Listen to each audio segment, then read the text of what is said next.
हाय, क्या आपने नोटिस किया है कि आज की डेट में अगर आपको स्मार्ट, कूल और सिविलाइज लगना है तो आपको एक स्पेसिफिक तरीके से ही बात करनी पड़ेगी, वैसे ही कपड़े पहनने पड़ेंगे और वैसे ही सोचना पड़ेगा। अगर आप किसी एशियन ट्रेडिशन को फॉलो करो तो लोग कहते हैं ब्रो क्या बैकवर्ड सोच है तुम्हारी, और वही अगर आप किसी 500 साल पुराने रिचुअल को फॉलो करो तो लोग आपको अनसाइंटिफिक बोल देते हैं। बट वेट, ये किसने डिसाइड किया कि प्रोग्रेसिव और साइंटिफिक होने का मतलब सिर्फ वेस्टर्न होना है? उनका तरीका ही पूरी दुनिया के लिए गोल्ड स्टैंडर्ड कैसे बन गया? इस बात को डीपली समझने के लिए हमें टाइम ट्रैवल करना पड़ेगा back to August 1492। Christopher Columbus ने जब स्पेन से अपनी शिप निकाली थी तो वो सिर्फ मसालों या फिर सोने की खोज में नहीं निकला था, उसके पास एक इनविजिबल मेंटल सॉफ्टवेयर था। उस टाइम पर यूरोप अपने डार्क एजेस से बाहर निकल रहा था। वहाँ चल रहा था द एनलाइटनमेंट, यानी कि एज ऑफ डिस्कवरी। साइंस की फील्ड में उन्होंने बहुत प्रोग्रेस की, नो डाउट, लेकिन इस प्रोग्रेस के साथ उनके मन में एक यूनिवर्सल कॉम्प्लेक्स आ गया। तो यूरोप ने सोचा बॉस, हमने ढूंढ लिया है कि रैशनैलिटी क्या है, मॉडर्निटी क्या है और प्रोग्रेस क्या है। अब क्योंकि हमने ढूंढा है तो पूरी दुनिया तो अनएजुकेटेड और बैकवर्ड है, उन सबको सुधारने की जिम्मेदारी हमारी है। लेकिन थोड़ा पीछे मुड़कर इंडिया की एंशिएंट और मिडिवल हिस्ट्री को देखें तो जब यूरोप ये सब नई नई डेफिनेशंस बना रहा था तो हमारे यहाँ बड़ी बड़ी universities, deep spiritual philosophies and complex temple ecosystem already मज़े में चल रहे थे। हमारे यहाँ साइंस और स्पिरिचुअलिटी दो अलग दुश्मन नहीं थे, वो दोनों साथ में चलते थे। लेकिन जब ये वेस्टर्न शिप्स इंडिया आई तो उन्होंने सिर्फ हमारी ज़मीन के ऊपर कब्जा नहीं किया, उन्होंने हमारी डिक्शनरीज के ऊपर कब्जा किया। चलिए इसे सिंपल भाषा में समझते हैं।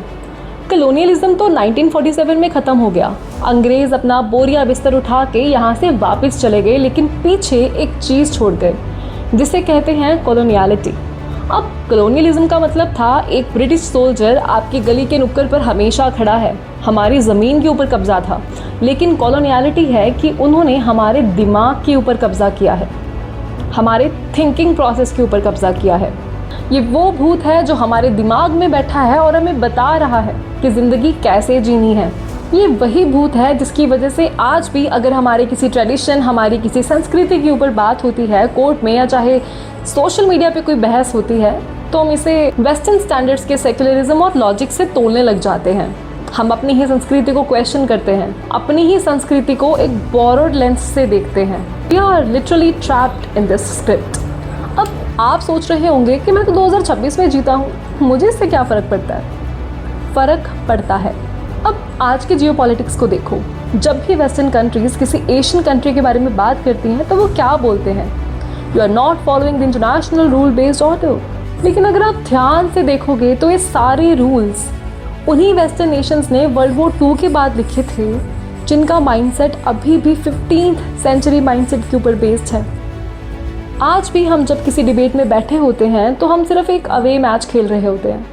लैंग्वेज उनकी, रूल्स उनके, डेफिनेशंस उनकी, हम बस खुद को प्रूव करने में लगे रहते हैं। लेकिन इस कहानी में एक बहुत बड़ा और एक बहुत सुंदर ट्विस्ट है। अमेरिका और अफ्रीका के कई पार्ट्स में वहाँ के नेटिव कल्चर को तो लगभग मिटा ही दिया गया था, लेकिन एशिया के लोग थोड़े से स्टबर्न थे। सेंचुरीज लॉन्ग फॉरेन रूल के बाद भी एशियन कंट्रीज़ ने अपने इंडिजिनस कल्चर को मरने नहीं दिया। हमने अपने कल्चर को, अपने फेथ सिस्टम को बचा लिया। लेकिन फिजिकल वॉर जीतना तो सिर्फ फेज़ 1 था। फेज़ 2 है अपने कल्चर को बचा के रखना, अपने माइंडसेट को दोबारा से अपडेट करना। असली इंडिपेंडेंस तब तक नहीं आती है जब तक हम खुद को वेस्टर्न स्टैम्प की अप्रूवल से देखना बंद नहीं करेंगे। हमें उनके रूल्स की और उनके अप्रूवल की ज़रूरत नहीं है ये प्रूव करने के लिए कि हम सिविलाइज हैं या नहीं। तो अगली बार कोई आपके संस्कार या ट्रेडिशन को एंटी मॉडर्न बोले तो आप उनसे एक सिंपल सा सवाल पूछिए, भाई तो पहले मुझे ये बता, तेरे हिसाब से मॉडर्न की डेफिनेशन लिखी किसने थी? दिमाग चलाओ, पुराने सॉफ्टवेयर्स को अनइंस्टॉल करो और अपने कल्चर के ऊपर प्राउड होना सीखो। अगर आपको वीडियो अच्छी लगी हो तो please click on the subscribe button. See you in the next video. Bye bye.